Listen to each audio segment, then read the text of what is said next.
Bendiciones, everybody. Alafia. So today we got a very, very special guest. You know, the man, the myth, the legend, Baba Joseph Ifa. What's up, brother? Brujo, what's good, man? Thank you so much. I love the being called the myth, man. That's the first one, but that's pretty awesome. Thank you so much. No, seriously, like, and we'll get into it, but your knowledge of Odu, bro, it's a thing of like legend and like mythology. Like, I never met a person who is like a computer for Odu. That is Yes, crazy. yeah. I never really expected it to be like that. I remember when I first started studying Ifa, I was actually pretty intimidated because I remember I saw my godfather do Ebo for the first time, and then I would see him. He was starting to let me sit in on the readings once I gave the money. And I was pretty intimidated because I'm like, I don't know if I'm going to be able to apply myself like that to be able to learn those things and be able to recall them. So when I actually did Ifa and I started learning prayers, like to be able to, perform a bowl, I actually incorporated a study method that I learned in remedial collegiate classes because I was very bad at mathematics leaving high school, but I still was able to get an academic scholarship. So it was a little bit of a conundrum. So they had me take some study courses. And I remember when I did EFI, I said, well, I don't know how to study other than what I learned in college. So let me see if that applies.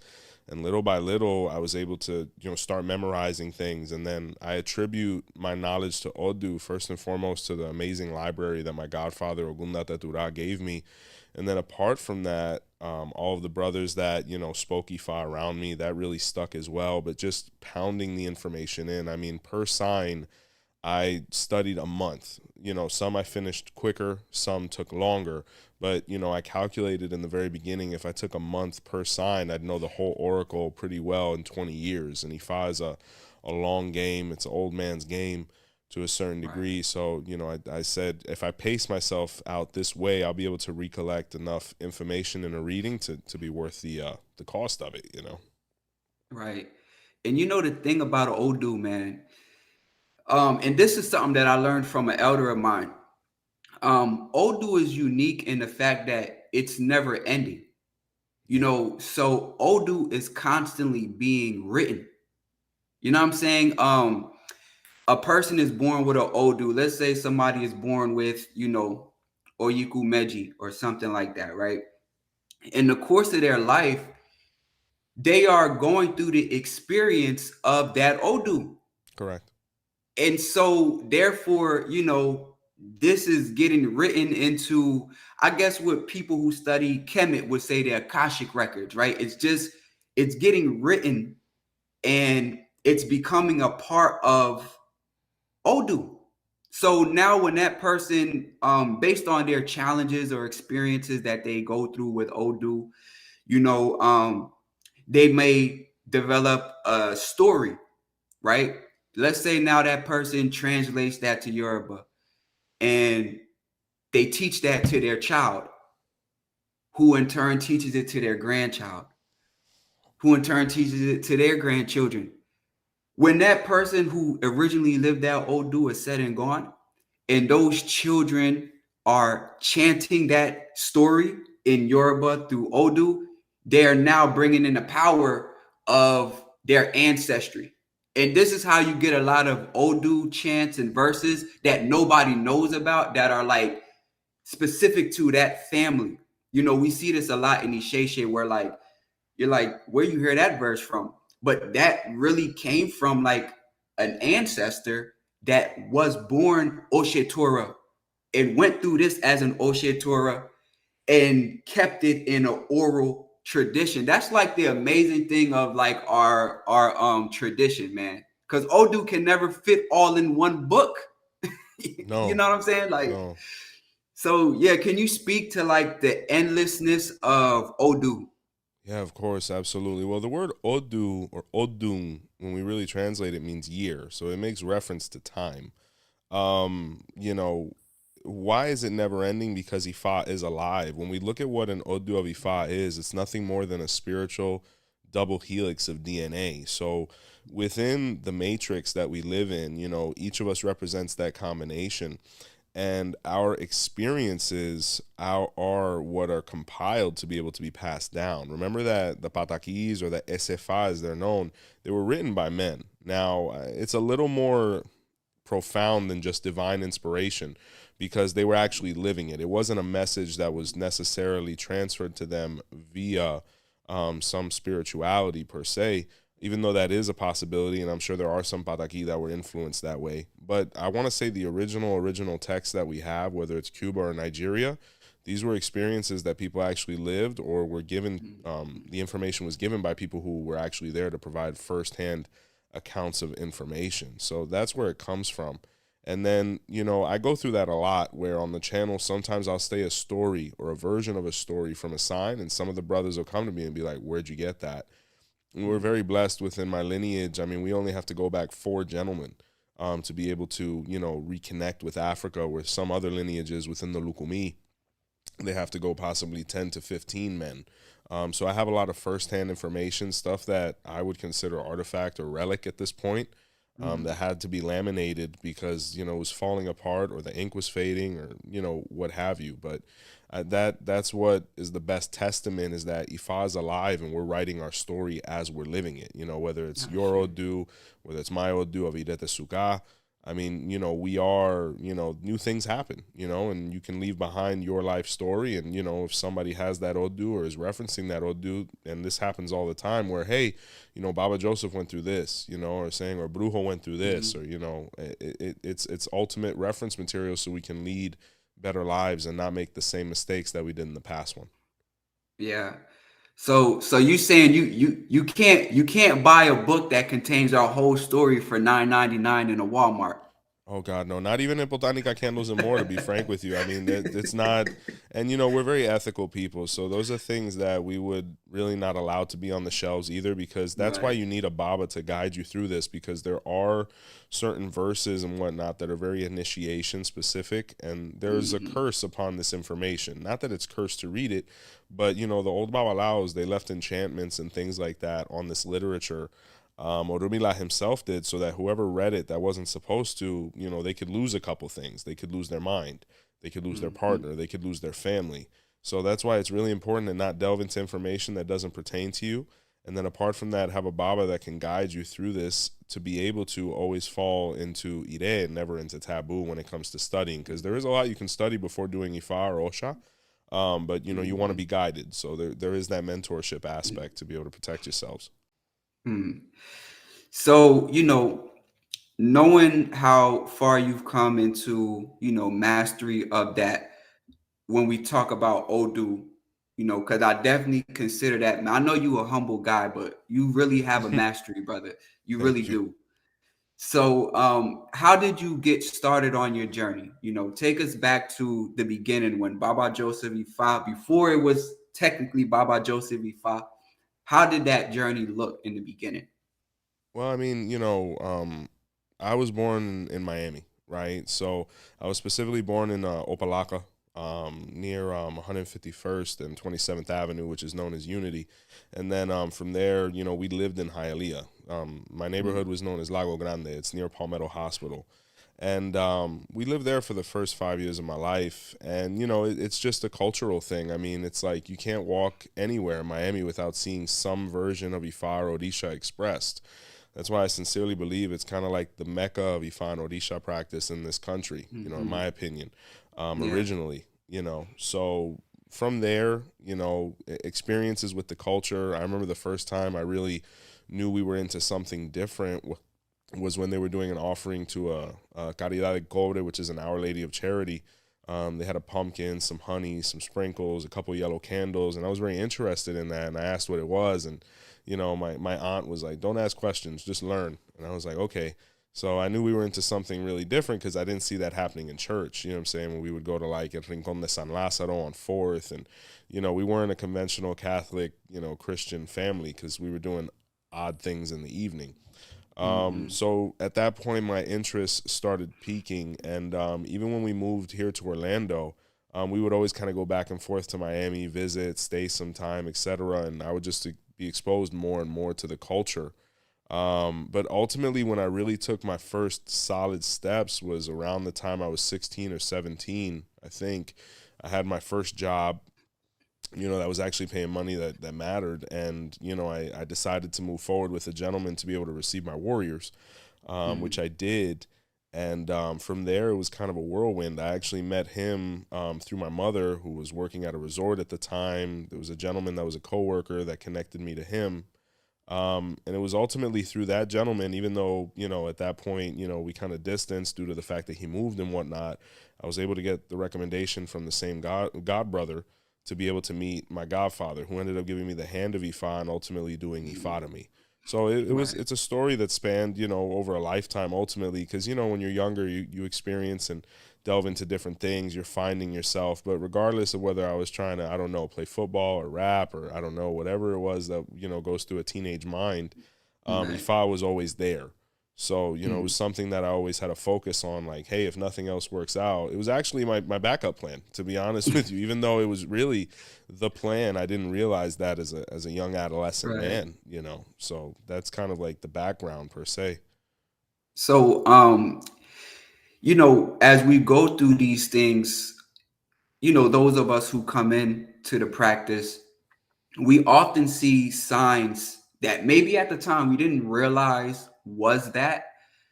And a lot of times these are, certain orishas that may be speaking through our Odu, maybe your head orisha, things like that. What was like the first orisha that you realize now was that? What was like the first orisha that kind of came to you along your journey? Wow. Yeah, I'll never forget. I had an aunt. I have an aunt that's initiated in Yemaya for like 40 years. She did Orisha in New York back then, in like the heyday of when the Cuban people were coming over, and there was a real cultural like renaissance going on up there. Mm. But I'll never forget. We went to visit Miami one time, and said aunt took me to a woman's house. And this woman now I realized was a priestess of Shango, and she lived in a neighborhood known as Alapata, right, which is very like entrenched in this, and there's a lot of culture there, and a lot of it's very urban. So when we went into the room where they had their odishas and things like this, I think I was like maybe 8, something like that. That's how much this has Mm. stuck with me. And she had this beautiful Santa Barbara, like that was just like 4 or 5 feet tall, and she had like these beautiful red cloths around the room, and the batea of Shango was there, and I don't know why, but I just knelt. The odd things that Mm. kids do, like even me as a child at that point, I felt like this reverence, and I was like, I should probably kneel right now. And I'll never Mm. forget the lady even said it, and I get chills thinking about it now. She said, um, this boy is meant for something. Because it's not Mm. behavior that you really see from children, especially if we aren't blessed enough to be born into a Yoruba household, or really a household where Orisha is super present. Even within my home, Mm. no one was, had Orisha done or anything like that. So I'll never forget. Shango was that first real experience for me. And then apart from that, the experience I had with the pumpkin offering and whatnot. But it's interesting because when I read my sign for the first time, it was pretty emotional because Shango was Irete Suga's first steps into Ifa. So when Irete Mm. Suga was adopted by Odudua as a slave child, he basically raised him together with his other son Shango, who was known as Oramiyang at the moment. And they basically trained him in Ifa, initiated him into Ifa, where he ended up becoming the Onife, which is the Oh spiritual king wow. of the Yoruba people. That position was born in the Odu of Esekangola within our literature. And it was Shango who really gave him the position, because when Odudua became older and, his sight was suffering, and Shango was tired of being a priest and a prince, he wanted to go conquer Oyo with what would become Oyo.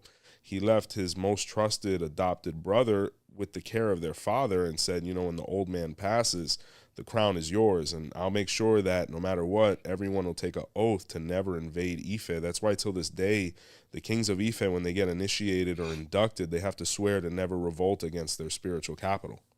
Mm. So that was my first real experience. Shango was really, he was there from the beginning, and my Yeah. mother has crowned Shango, and my grandmother was a daughter of Shango before she passed. Yeah. Wow. So, it's amazing to like look at the interactions between spirits and children, you know, because I Yeah, look at my own son, like when he was old enough to walk, right before 1 years old, he was already, you could already see the interaction. And it's like the connection when you foster it between children and spirits, it becomes uncanny as they continue to grow, and by the time my son was 2 years old and I'm working in the daytime in the cemetery, helping people overcome certain things or whatever, he frolicking through the graveyard. Now the graveyard got fences and everything, so it's like, yeah, okay, yeah, yeah. you That's know, that's daycare. you know, they care what they get in. Word. But that's just like the connection, when children have with spirits. So can you kind of speak to that, like, for those who may not know, why is it that children, have this pure connection with like the other side or these spiritual entities?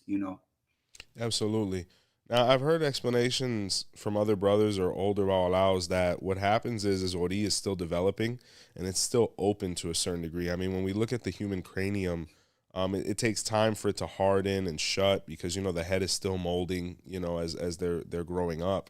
So spiritually, the same thing is occurring. So that link or that chain between heaven and the mind, or Ori, or Olodumare and Ori, is still very present. Now, one of two things can happen. Either we can coddle it and nurture it so that that link, even when Ori closes via, the skull, is still present, where they're able to exercise that spiritual muscle.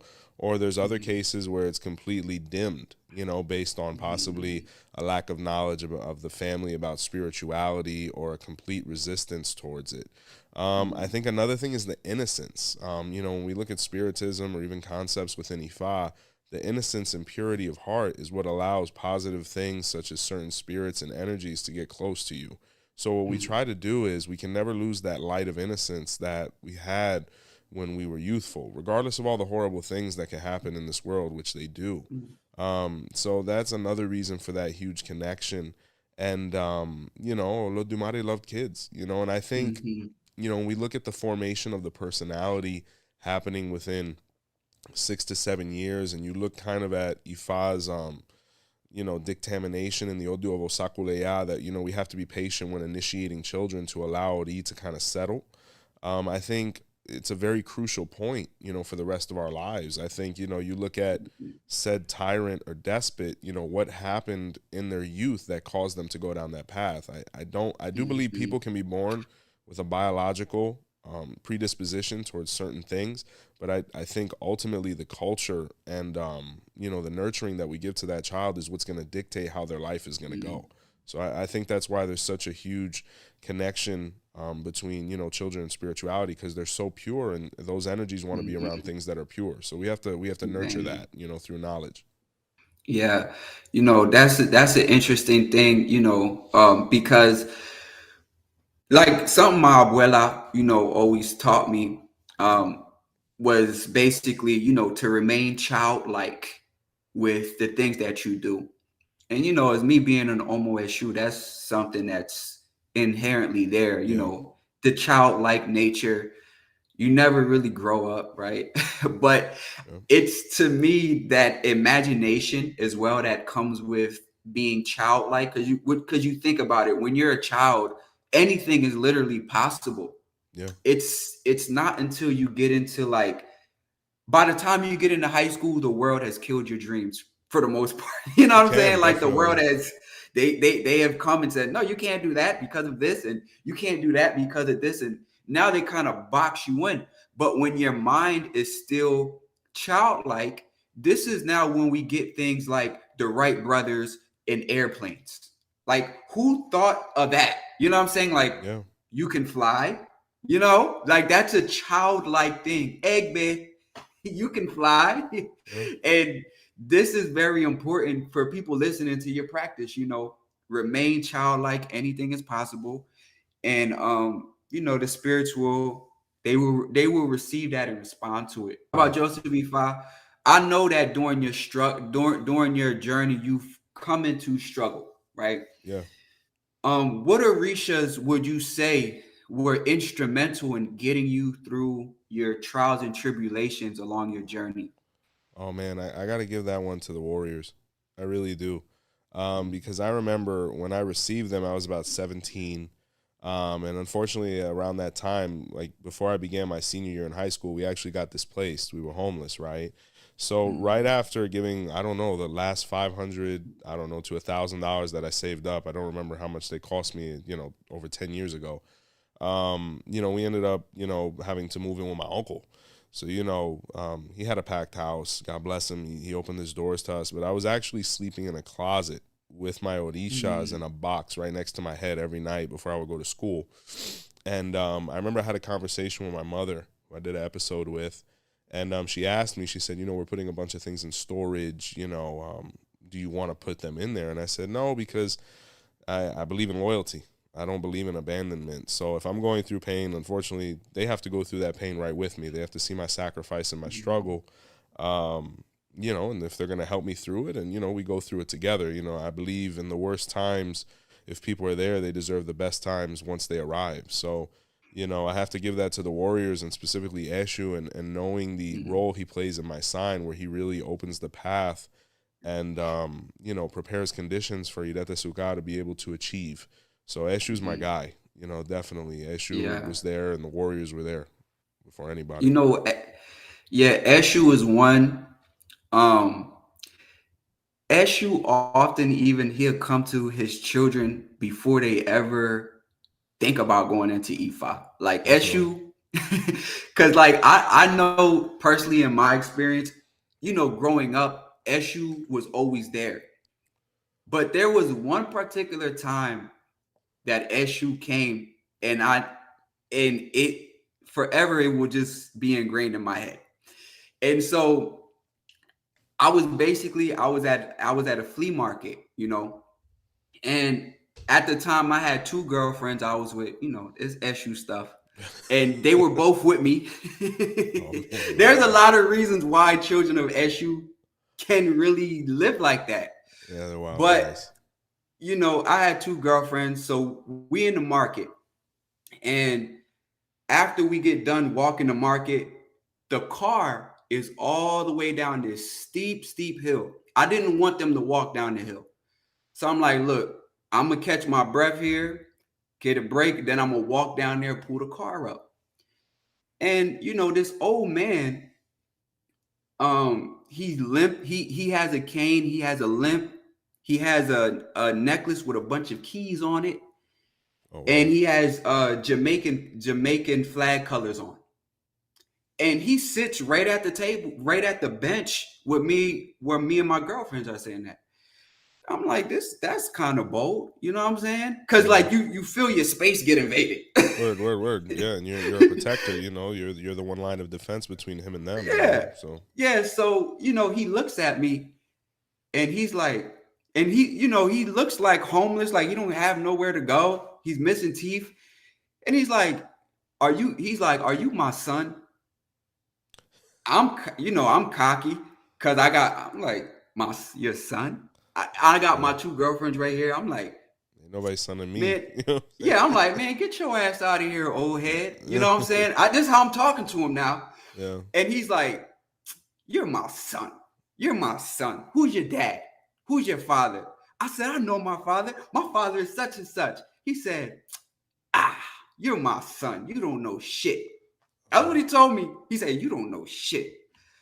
And I'm just flabbergasted, like that this old head, mind you, I'm from Jersey. We go back and forth like this anyway up north. Word, word, word. Yeah, yeah, for sure.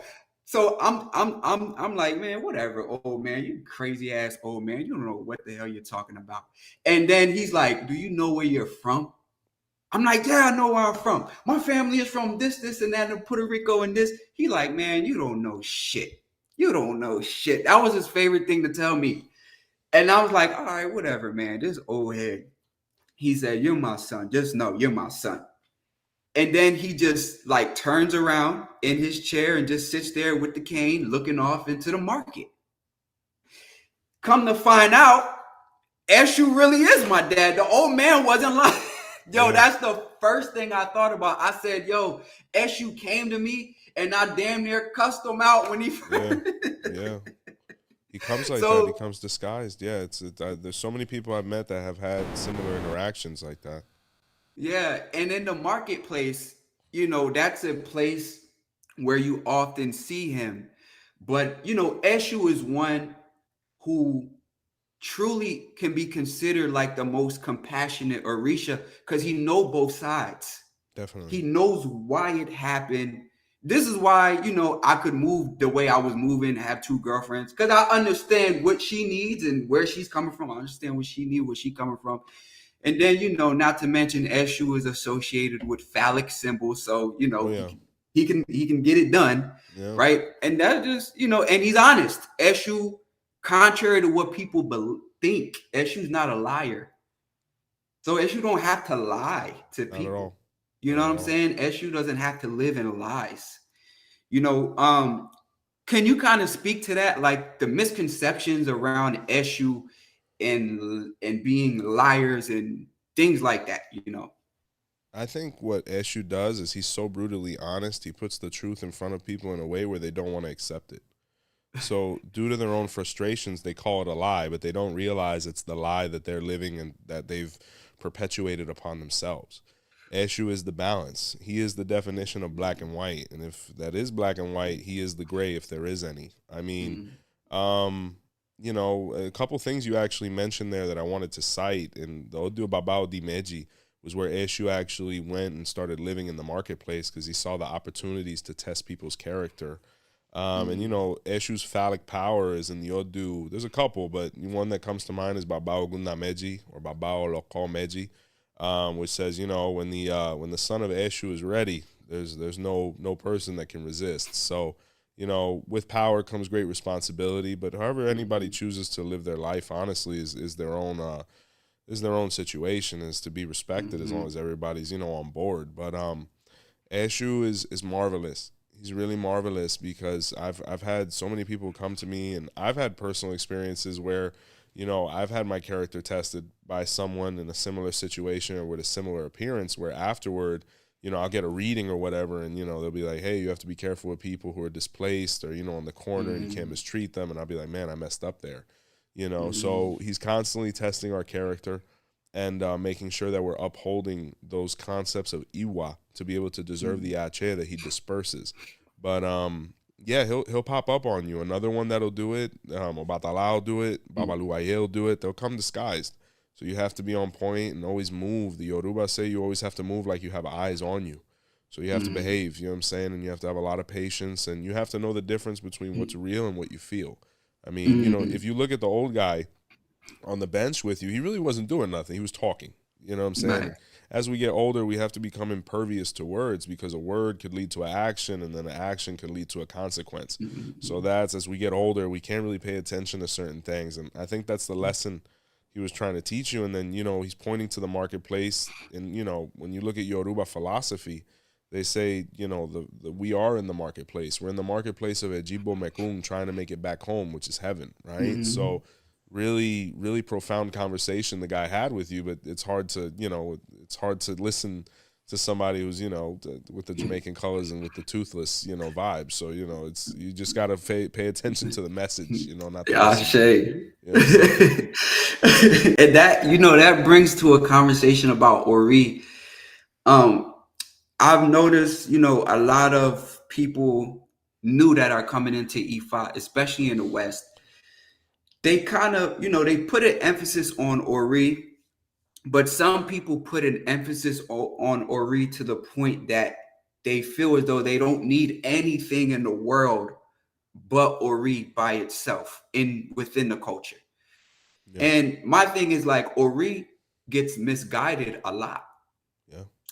because Ori is made of so many different parts. Just between Ori Inu and Ori Ode, right there, those two aspects can be out of alignment or, Yeah.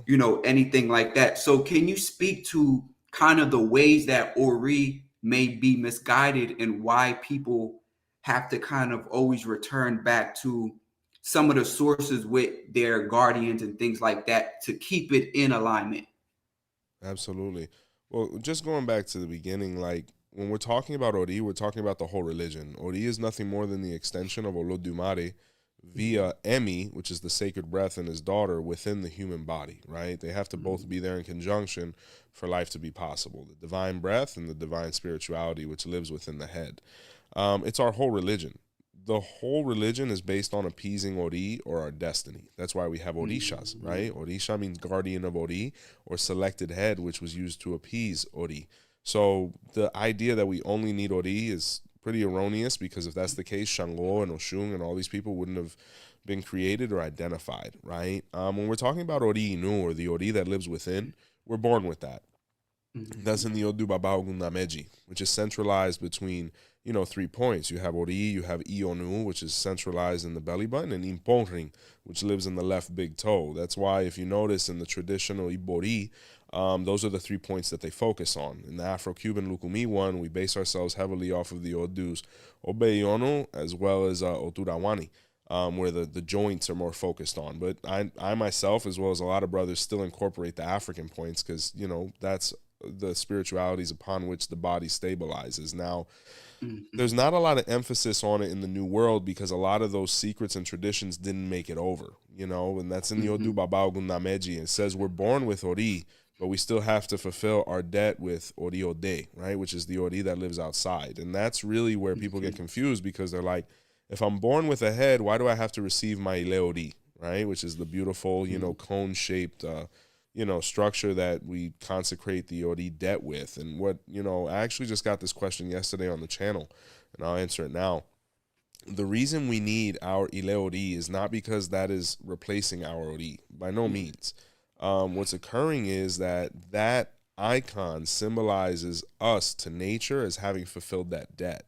So when we go to actually, consecrate Ori, or align with Ori Ode, what we do is we identify what are your specific debts with Ori, just based on Ori, and which Orishas you owe to based on, their debts to you with Ori to them, right? So let's say, I have to offer Shango a ram based on him protecting my Ori. All those debts, we come down with a lot of debts, because you have to promise a lot to be able to make it out of heaven. Of the trillions of possibilities of human beings, we're actually here. We're a miracle, all of us. So Ori is kind of a reiteration of that. So to be frank with you, that's the one that I give. Now there is a Lukumi one, and everybody has different paperwork, everybody has different preferences. But when I was able to learn about the Isese Ifa and see the concepts and the components that go into it, I was quickly convinced that this was the one I wanted to move forward with, and ultimately aid others in doing so with. So that's actually the one I give, and the one I received from my brother, my teacher Lazarito Ofumbile. And my life changed. Ifa, obviously all of these things are life changing, but I noticed a really significant change after that. The store either opened or went to another level. My relationship catapulted into another level where I was able to procreate. Like, all these things kind of started falling into place. So it's a bunch of pieces to the puzzle.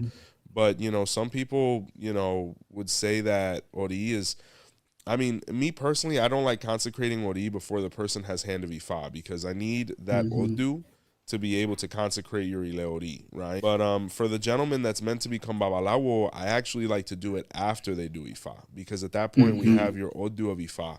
But either way, the most important thing is receiving it. There's things you can incorporate later to, sew things up. But that's pretty much Ori in a nutshell. But it's something that everybody needs, along with Egbe, Aje, and Egungun. In my opinion, those are the four most important deities apart from Orula and Eshu.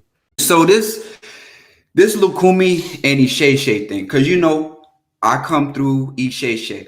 Mm-hmm. Even though if you see the Orula that I wear on my neck, it's a Lukumi style. That's because of my great grandmother. She was a priestess in Lukumi. Nice. This is a way that I honor her, but it's also, in Oshun State, sometimes you can also see in Oshogbo like Oshun centric things. You know what I'm Yeah. saying? And you might see different styled beats. Not Oh that yeah. they're just walking around with this, but you can see different styled beats there that have Yeah. Oshun incorporated in there. So, within that, you see a lot of a division that goes on between Lukumi and Isese, Right. right? Me personally, having been able to see both sides close up, I've come to realize that both can really learn a lot from each other. Yeah. Um, because, like you said, there are a lot of secrets that are hidden in Nigeria, especially when we get into concepts and spirits like Egbe, Yeah. Egungun, Oh yeah. things like that. There's a lot of things. When you look on the Lukumi side, uh, because the Odus came to the new world, new experiences started to happen here, right? And so you could find out a thing in your Odu and Lukumi that you might have not have found out per se in Isheshe Oh yeah. because of the fact that you live in a new world. And because of that, over the hundreds of years that it's been here, the elders were watching their godchildren and saying, oh, wow, this person that was born, you know, uh, Ejiobe is going through this thing. And my other godchild is also Ejiobe, and they're going through these things. That must be something that's a part of that. So they Right. kind of were able to expound on Odu within the new world. So there's a lot of things like that are occurring on both sides Yeah. that people can really benefit from. So kind of what is your stance on, the Lukumi versus Isheshe thing, and kind of how do you stand with all of that? Well, I think that we're the same people just with different colored beads on. I really do. I think that's what it comes down to, and I think we're allowing too much propaganda, agenda, and innuendo to Hmm. cause a separation. I don't Yeah. think that we're really opposed. I think what we need to be careful with are the agitators or the people that are trying to oppose us. You have people that, and it's irregardless of Right. time. It doesn't matter when someone got into Ifa, but I'm noticing that a lot of people that have seen the commercial aspect of Ifa or the political influence they can get from Ifa are starting to penetrate very rapidly and use it as a tool to be able to push an agenda that's completely unrelated to Ifa. Ifa in the Odua Vocetura identified that it has very little to do with politics other than settling matters, but it's not meant to influence anybody. And then when you see themes like color and race and all of these things being utilized to separate us, it's pretty sad, especially me being somebody that always saw, everybody involved because, where I'm from, there was really no gatekeeping. It didn't matter what color you were, it didn't matter where you came from. You were allowed in as long as you had that obligation and loyalty and, discipline with your godparents. You would get hopped in. But I think, between money, between political agenda and climate, between a real lack of preparation, I think that's what's separating us. But I tell you, there are so many things we can grow upon together, but I think it takes a level of recognition and respect. The same way, the Lukumi literature is to be respected because it is highly effective and the one I base myself upon. I think it's also important that we respect concepts and cultural interpretations that were around far before us. It's like a big thing that's dividing our faith right now is the Young Ifa concept. I meet a Young Ifa all the time. I salute them. I boru aboye. Like, there's no frustration whatsoever. Now, who am I to tell a clan that's been doing that for 500 years, 700 years, that they're wrong? I would be incapable of doing that because I was taught manners, right? We just, interact on a space where we're both comfortable. And there's no reason we can't move forward like that. Right. And if there is something that you're so, amoral towards or completely resistant towards, distance is better than disrespect. That's what Orumila said. So, if it has nothing to do with you, keep it moving, But I think it's important that we do have, like this, like these kind of Right. encounters, where we're able to recognize each other's great traits and allow the client to come to the conclusion who they want to be with at any given moment. Because they might receive hand of Ifa Lukumi, they might do Orisha Isheshe, they might do Ifa Lukumi. Like, it really doesn't matter. At the end of the day, a process is a process. Many. So that's really my stance. We need to get it together, and we need to have respectful discourse, and we need to be open minded to a certain degree. and really remove the ego and the Mhm. motivation towards influence and fame and money. I think that's what's killing us. Yeah, Candomble. When I look at Brazil, it gives me hope looking at Brazil. Um, Bra- Brazil has really found a way to connect to their Isese brothers and sisters in a very mutual and respectful way. That's really helping to progress like Candomble. You know, these are these are things that it gives a glimpse of hope for the future. All around when you're looking at Orisha devotees around the world. Where people can find the differences and the commonalities and find ways to kind of bring it together. So Baba Joseph Ifa, in closing out, there's a lot of people listening that are new on their journeys to Ifa through Ifa. What advice would you give to those people who are seeking to come into this tradition? Definitely. I would say to anybody that's watching this, first and foremost, congratulations on finding a channel such as Brujo's, somebody who's serious, somebody who's dedicated, and moving forward. First and foremost, I would say that you really have to identify why you want to get into these things, and every reason is legitimate as long as it's authentic, right?